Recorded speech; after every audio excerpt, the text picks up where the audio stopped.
Hi students, this video is going to be a tutorial or an instructional piece on how to complete the data portion of your Rocket Lab report. There are two portions to your lab report. The first is this data spreadsheet. The second is a written portion where you analyze this data and tell me what you think affected the height of rocket flight.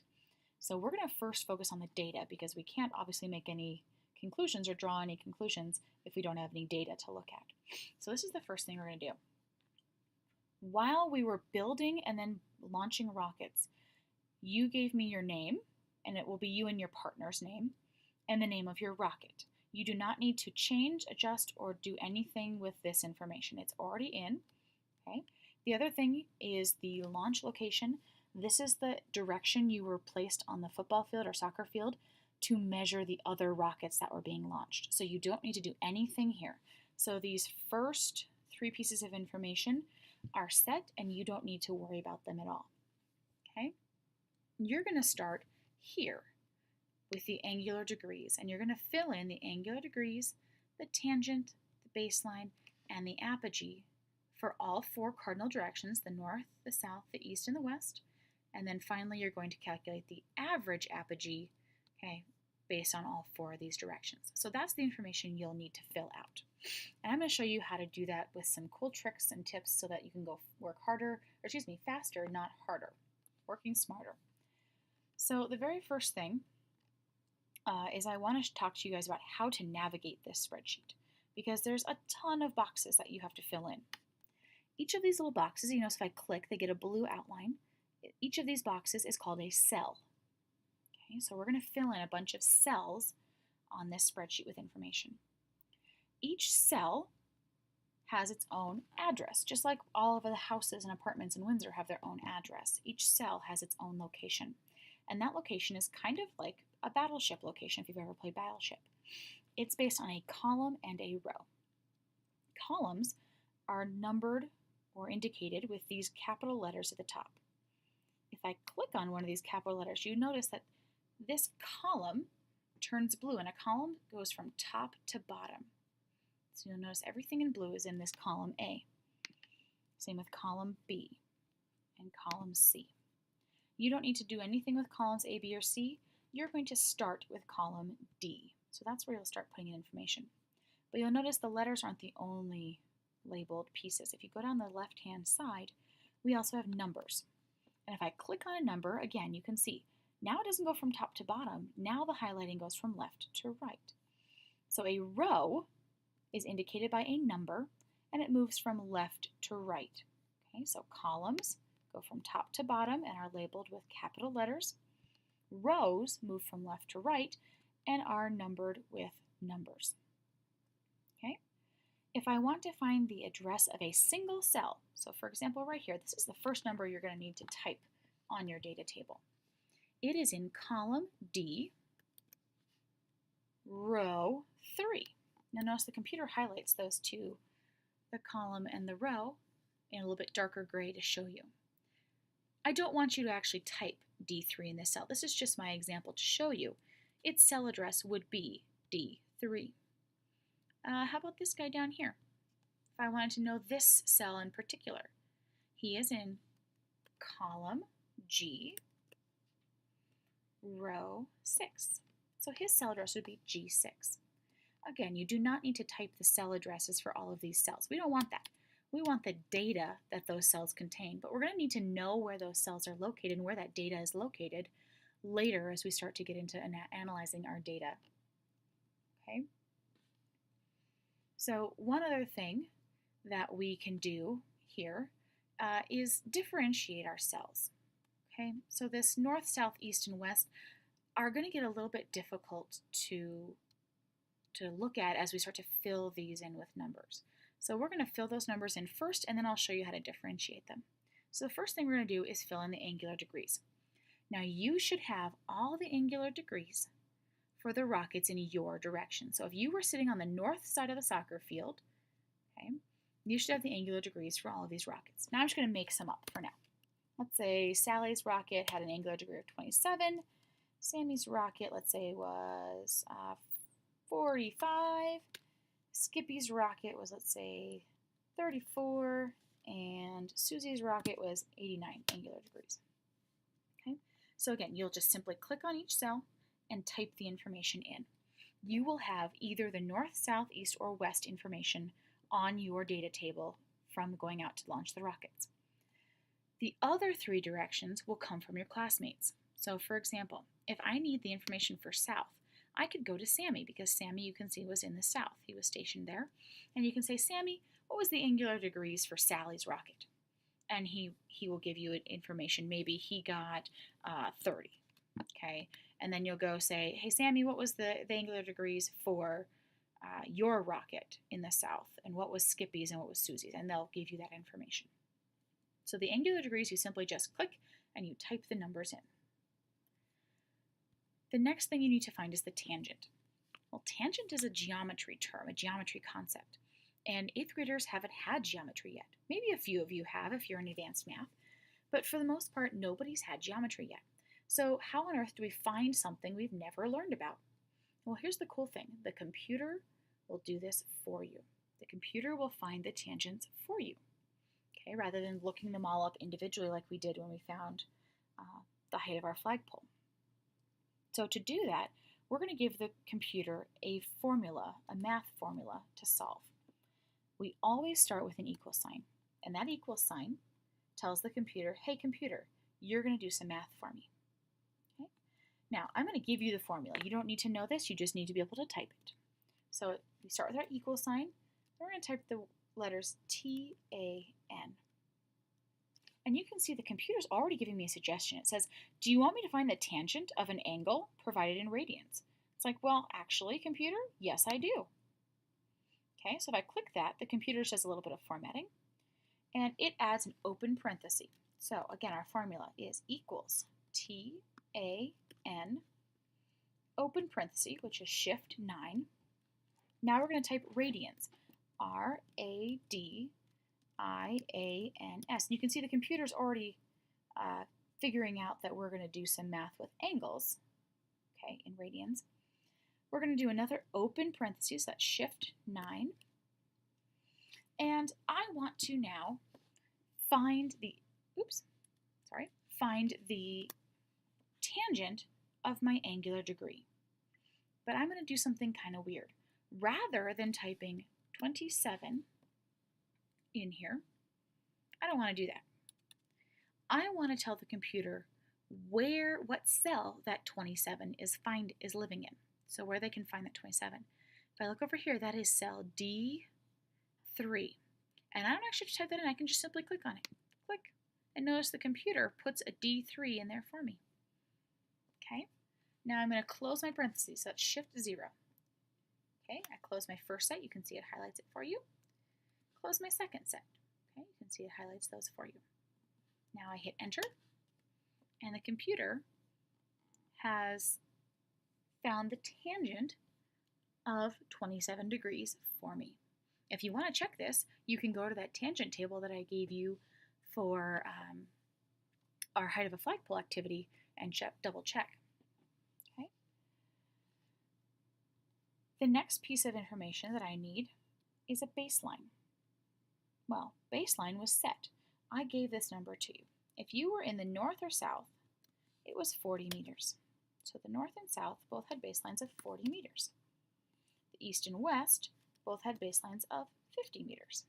And this is simply a measurement of how far away from the rocket you were when it launched. So how far away from the rocket launch pad you were. Now, I need 40 to be the baseline for all of these rockets. Now, with 4 rockets, it's not that big a deal. I could just simply click and type 40, hit enter, hit 40, okay? But if we've got 30 students in our class, this is going to take a little bit of time, especially for 4 directions. So there's a faster way to do this. Some of you may be thinking, ooh, I could just, I could go here and I could copy 40. And then I could just go to the next cell and I could hit Control V and I could paste this number.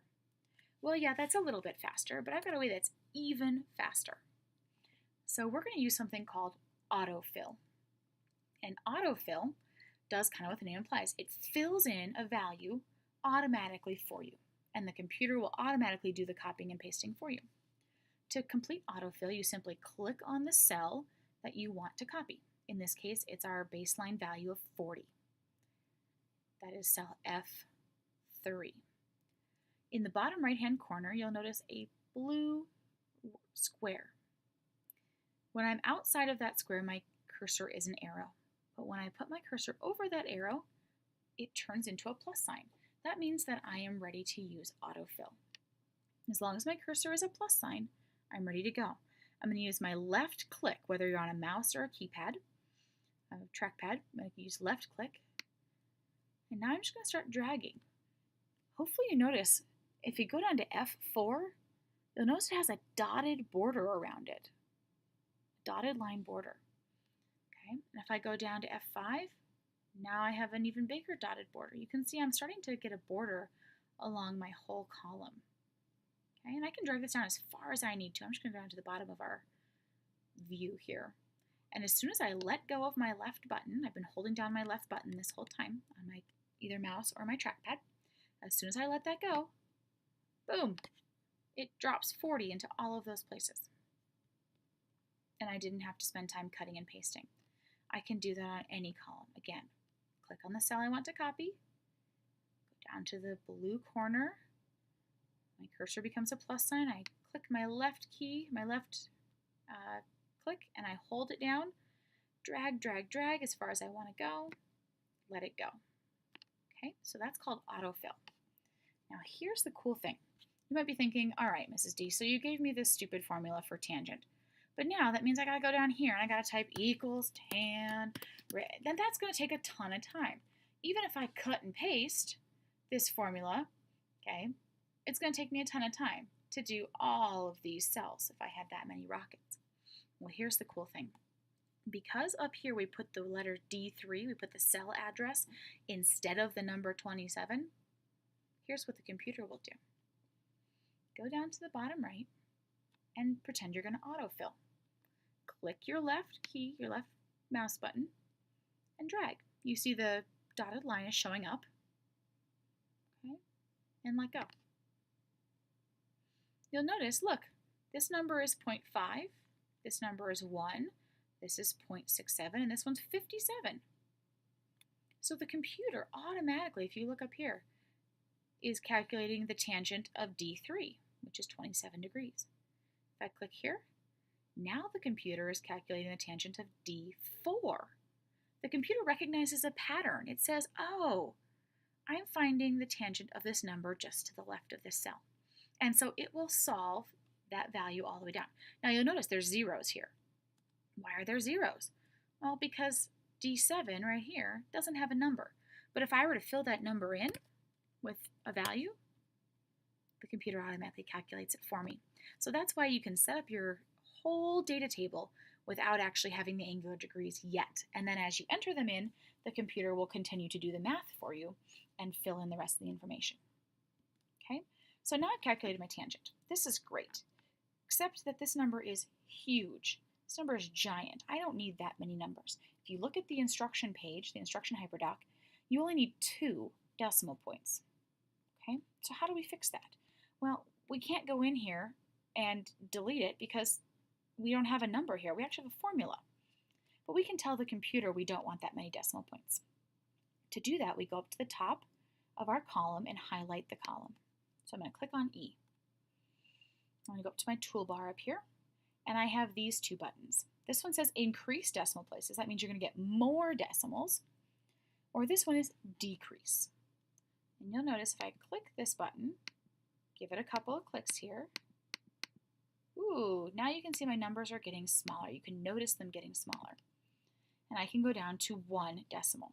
Now if you go too far, you get click happy and you go down, oh crud, I need an extra one. Just go right here to increase decimal places, click it, and now you can see I have 2 decimals on all of my numbers, which is exactly what the instructions ask you to do. Okay, so now I've got my angular degrees. I've found the tangent, or asked the computer to find the tangent for me. I have the baseline, which was given to me at the beginning. Now what I really want to know is how high the rocket flew. What was the apogee, or the highest point of flight for this rocket? Okay, so to find the apogee, I'm going to ask the computer to do a little bit of math for me again. Okay, so I'm going to start by telling the computer to do math by typing an equal sign. Then the apogee, if you remember from our notes when we did our height of a flagpole, the apogee is the tangent times the baseline. So again, I'm not going to type 0.51 times 40. That's not going to help me and allow me to use autofill. Nope, so I'm going to get rid of that. I want to simply tell the computer, I want you to take this tangent right here, click, times baseline right here. And now I hit enter. And it tells me that this rocket flew about 20 meters high. Again, because I use cell addresses, I'm going to now take autofill. Here we go. Bingo. Drag this down. Ding. I'm done. Notice that this rocket flew 20 meters. This one flew 40. This one's 26. This one, ooh, 2,000. We'll have to come back and look at that one. Okay. You're going to now take this same procedure and fill in all 4 directions. So you'll fill in the tangent, okay, for south, tangent for east, tangent for west. You'll autofill the baselines for south, east, and west. You'll calculate the apogee for south, east, and west. And so you'll have all of this data filled in within a matter of minutes. This should take you less than a class period if you utilize autofill. Okay? The last formula you're going to need, so if we go all the way over here to the right, column T is called average apogee. Okay, we're going to find the average because we've got 4 different apogees. Okay, let's say this person got an angular degree, of 27. This one got 30. Let's just say, for argument's sake, this one got 37, and let's say this one got 15. Well, those are really different. Okay, and it could have to do with a lot of different things, and that's something you're going to have to think about and analyze for your written portion. But we don't know which of these numbers is the most accurate. There's no way for us to know that. So we're just simply going to take an average of these numbers. And that way we can look back and look at those other factors. But we're going to try and take an average, and that will hopefully eliminate some of the error that we have. So to find the average, I simply click equals, because I'm going to have the computer do math for me. I'm going to type the word average. You can see the computer's asking. It's going to find a numerical average. So yes, that's what we want. Open parenthesis, Shift 9. And then I want to find the apogee for all 4 directions. So let's go back over here. You can see this cell kind of follows me so I can see what I'm doing. So I want the apogee from the north. I'm going to put a comma. The apogee from the south, comma. The apogee from the east, comma. And the apogee from the west. I'm all done. I've got all 4 of my directions, so I'm going to close my parentheses, Shift 0, and hit Enter. And so you'll see, right now it's telling me the average is 20.38. Okay, that's from here. If I fill in these other values, the computer will adjust. So I'm not going to do all the formulas, but let's pretend that this apogee turned out to be 34 meters. I'm just making this up. You would use a formula to calculate this. And let's say this apogee was 60 meters, okay? You can see now, look at my formula. It's not 20 meters anymore, it's now 38 because it's averaging all of my apogees. And if I take a number out, again, it modifies that. So if you aren't finished finding all of your angular degrees, you can still fill out your data table and have the computer adjust as you add those angular degrees in. Okay? Now, one thing I want to show you, or remind you rather, okay, I'm going to take autofill, and I'm going to autofill this average all the way down, is what's a reasonable value? Okay, 2,000 meters is not reasonable for our rockets to have flown. 20 meters, 40, 26, that's reasonable. So if we go back and look over here, what's different? Well, these angular degrees were all pretty low. This one is really high. It's got an angular degree of 89. I'm just going to tell you that our clinometers are not accurate past 75 degrees. So if any of these angular degree columns, okay, if any of the numbers in the angular degrees are greater than 75, you don't want that number. That number is not going to be accurate. 2,000 meters is not an accurate height for our rockets. Okay, we're not going to have any rockets go that high. So we need to get rid of this value. This value is not reasonable. Okay, so this angular degree was used to find this tangent. That tangent multiplied by the baseline got us the apogee. So this is the number we don't want in our average. It's not valid. So that is cell G6. We don't want that cell in our average. So let's go over here. I'm just going to use the arrow key, okay, to move over right here. And if I look at my formula up here at the top, this is my formula bar. Yep, there's that G6. There's that tricky number that's not valid. So I'm very simply going to delete that value and its comma from my average. Okay, and you'll see now I'm averaging 3 numbers instead of 4.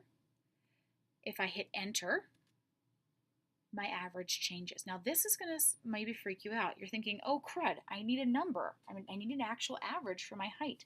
This is not an average. And it says error. That's scary. Don't worry.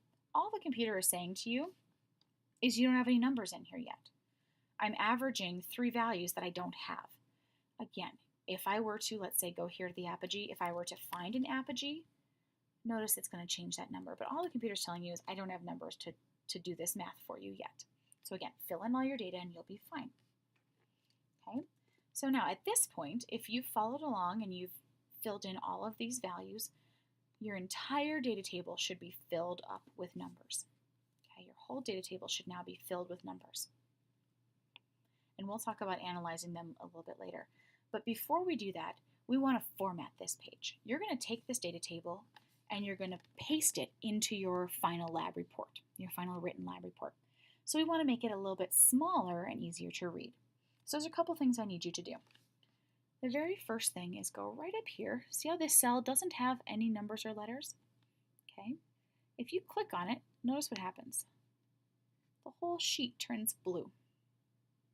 Okay, that's a select all. You can do the same thing by hitting Command A, or Option A and selecting all. But you can also use this button right up here. We're now going to go up to the top where it says Format. We're going to drop down here to text wrapping, and you should have overflow clicked right now. We're going to change that. We're going to move it to wrap. Okay, overflow means that the text in your boxes will simply flow over the edge into other cells if they're too big. Wrap means that you can have multiple lines. So if we click wrap, okay, now if you notice like launch location, see how there's a lot of white space here? We want to make this smaller. So I'm just going to go up here at the end of launch location between column A and B. Notice that my cursor goes from this arrow to an arrow pointing to the right. You'll also notice that the line between column A and B becomes thick and blue. Okay, so now I can use my left click on my mouse. You see a blue line shows up, and now I can drag this column whatever size I want it to be. Now, there's a reasonable size to make this.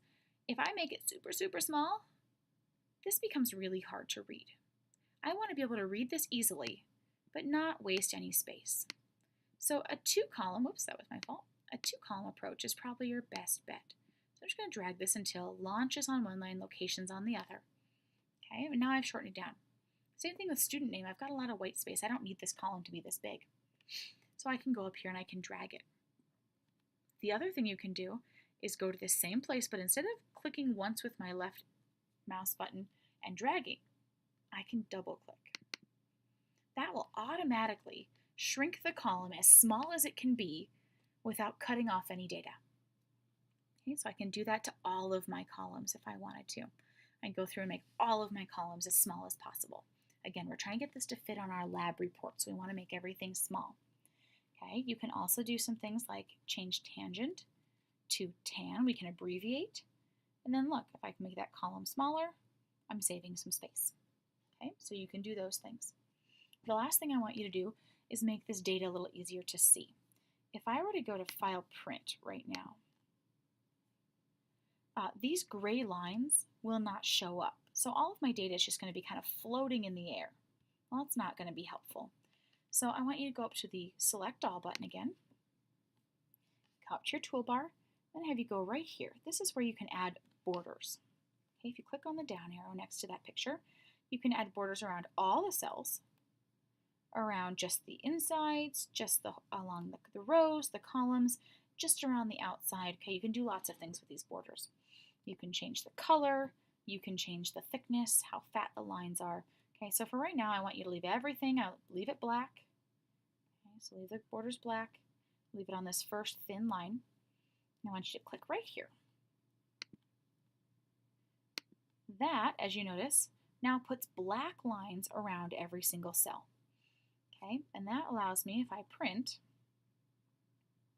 okay, you can see now all of my cells are outlined. It's a little bit easier to see.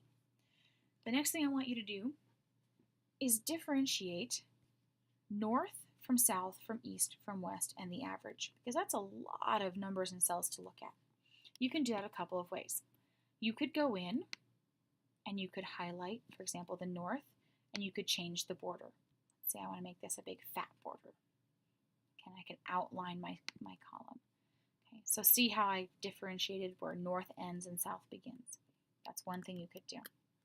The other thing you could do is you could change the color. So if you go up here to your bar, you find fill color. Right now it's set as white. So that means the background of every single cell is going to be white. I could change that. I could make them red. And now you see my cells are red. Okay. We're not going to use color on this portion. We're going to print this lab report in black and white. So don't use these colors, but you can use all these shades of gray. So maybe I want to make this guy gray. Okay. You could make south a different shade of gray, maybe a lighter shade, or you could leave south white and then maybe make east gray again. Okay, and so now I can see the difference between north, south, east, and west. Okay, it's up to you. You can decide, but I want you to somehow differentiate these cells and these groups so I can tell where's the data for north very easily that's different than the data from south. Okay. That should be everything you need to complete your lab report. Again, you're going to use formulas with cell references to find your tangent, your apogee. You're going to type your angular degrees in all by yourself, and you're going to just simply autofill the tangents that I gave you. Then you're going to make your table as small as possible. Okay, differentiate each section, and you should be done with your data. If you're struggling or need additional help, please make sure that you ask me or you find another classmate who can help you.